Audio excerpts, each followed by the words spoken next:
Vamos lá, meus alunos, para mais uma aula, e hoje eu quero estar iniciando esse vídeo falando que é o primeiro vídeo de uma série de vídeos que eu vou fazer falando a respeito dos dons espirituais.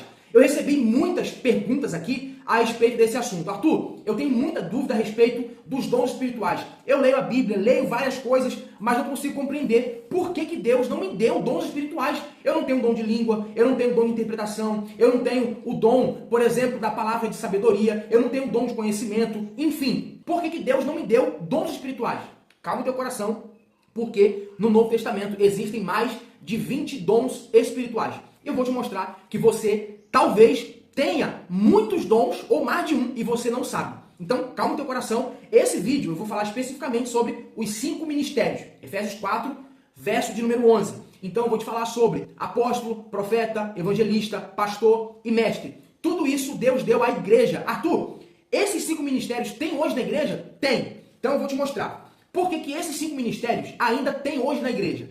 Por quê? Porque esse ministério, ele dura até que a igreja seja aperfeiçoada. Quando é que a igreja vai ser aperfeiçoada? A igreja será aperfeiçoada no arrebatamento da igreja. Então, esses 5 ministérios vai durar até o arrebatamento da igreja. Por quê? Porque a intenção é que nós venhamos ser crentes maduros, venhamos crescer como um edifício. Nós vamos ler isso no texto. Então vamos lá, Efésios capítulo de número 4, verso de número 11, diz assim: Ele mesmo, ou seja, Jesus, quando subiu ao alto, ele levou cativo o cativeiro e ele deu dons aos homens.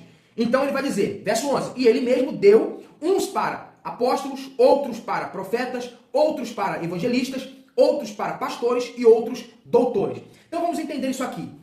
Arthur, o que é um apóstolo? Vamos lá.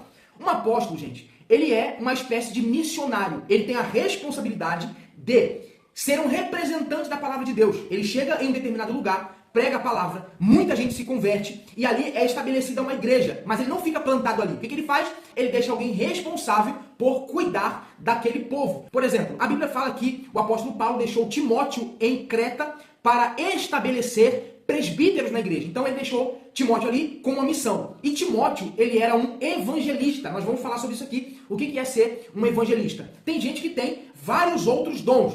Por exemplo, o apóstolo Paulo. O apóstolo Paulo, ele era apóstolo. O apóstolo Paulo, ele era mestre. O apóstolo Paulo também se encaixava na questão de evangelista. O apóstolo Paulo também cuidava de gente, ele era pastor. O apóstolo Paulo também, ele era profeta, porque ele tinha dom também de profecia. Então existem pessoas que têm vários dons.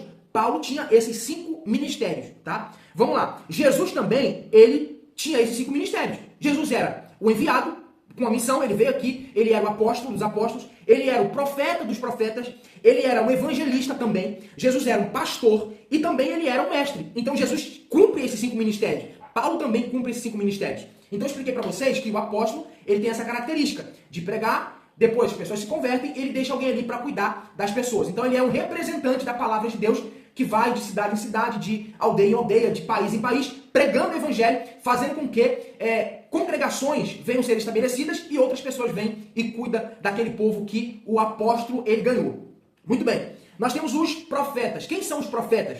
Aqui nós temos que ter muito cuidado. Hoje não existem profetas com a mesma característica dos profetas do Antigo Testamento. Por exemplo, de Isaías, de Jeremias, de Amós, de Ezequiel, de Daniel, enfim, de todos os profetas. No sentido de, nenhum profeta hoje pode escrever alguma coisa dizendo assim, olha, vocês têm que seguir isso aqui, porque isso aqui é a verdade, é a palavra de Deus. Não. O profeta de hoje é alguém que ele recebe algo de Deus para ensinar a igreja, para dar uma direção à igreja. O profeta, ele tem uma palavra de conhecimento, tanto a respeito do passado, do presente, quanto do futuro. O profeta também, ele pode advertir a igreja quando a igreja estiver no erro. Então, Deus sempre vai usar pessoas com a palavra de sabedoria, com a palavra de conhecimento para admoestar, para ensinar a igreja. Agora, os profetas de hoje não têm a mesma autoridade dos profetas do Antigo Testamento, tá bom? Para ficar bem claro. Então, os profetas, eles são pessoas separadas por Deus para manifestar a vontade de Deus para a vida da igreja. E o profeta, ele não pode ser considerado alguém que é infalível. Quando um profeta falar, nós temos que julgar a profecia. Nós temos que julgar à luz das escrituras, tá bom? Isso tem que ficar bem claro. Em terceiro lugar, nós temos os evangelistas. Quem são os evangelistas? São pessoas que têm a característica de pregar as boas novas. Eles falam de Cristo com uma facilidade muito grande. Eles apresentam Cristo de uma maneira que outros ministérios não conseguem apresentar. Então ele recebeu esse chamado, esse dom, justamente para ser alguém que vai pregar e apresentar Cristo de uma maneira muito fácil, de uma maneira muito simples, de uma maneira que as pessoas olham e ele apresenta Cristo de forma muito coerente. Então esses são os evangelistas. São pessoas responsáveis, chamadas para pregar as boas novas de salvação às pessoas. Tudo bem até aí? Vamos lá. E os pastores? Quem são os pastores? Os pastores, eles têm a característica de liderança, de cuidado e de proteção. Então, quando um pastor, ele cuida de um grupo de pessoas, ele exerce liderança sobre aquele grupo, ou seja, ele dá direção, ele caminha com aquele grupo para a direção correta, ele faz com que aquelas pessoas caminhem dentro da vontade de Deus. É um pastor que tem a característica de abraçar, de cuidar, de proteger. Então, o pastor, ele tem essa característica, ou essas três características, na verdade, que eu acabei de falar para você aqui. Liderança, cuidado, e esse cuidado aqui envolve em questão de palavra, em questão de ensinamento, também em questão de alimento, né, das suas ovelhas. Então tudo isso entra nessa questão aqui do cuidado. E também de proteção. Proteção no sentido de que, por exemplo, o pastor percebe que a sua ovelha, que o seu membro, que aquela pessoa está ouvindo coisa errada e sabe que vai corromper aquela pessoa. Ele vai chegar, vai conversar, vai falar. Então o pastor ele tem aquele cuidado, aquela proteção com o seu rebanho. E nós temos também a questão dos mestres.